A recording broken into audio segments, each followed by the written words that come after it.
Hello everyone, welcome to Zepl's how-to video series. In today's video, we are going to talk about how to utilize the auto versioning option in Zepl.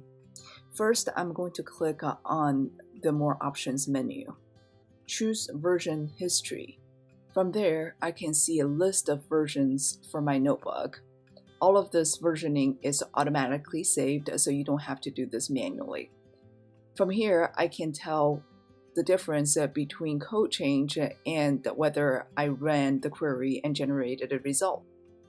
I can also name my own version by manually click on Name this version and give it a name. And now when I go back to my version history, I can see prod_v1 appearing on my version history list.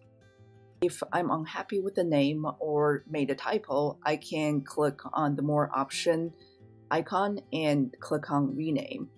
Now that we know how auto-versioning and manually versioning works, so let's try to roll back to a specific version. By clicking on a version from a previous date, I'm going to generate a preview of the version from that date. Now you can see that I have a rollback button that appeared on my version history. By clicking on rollback, I can roll back to that specific version.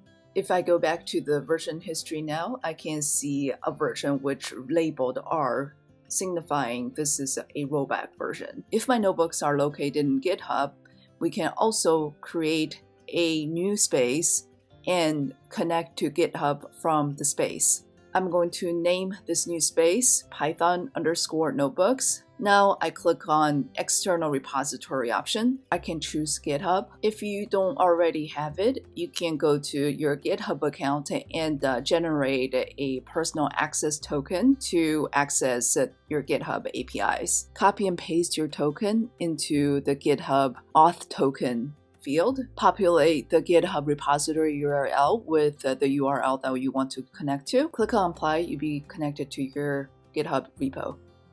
Thank you for joining us. See you next time.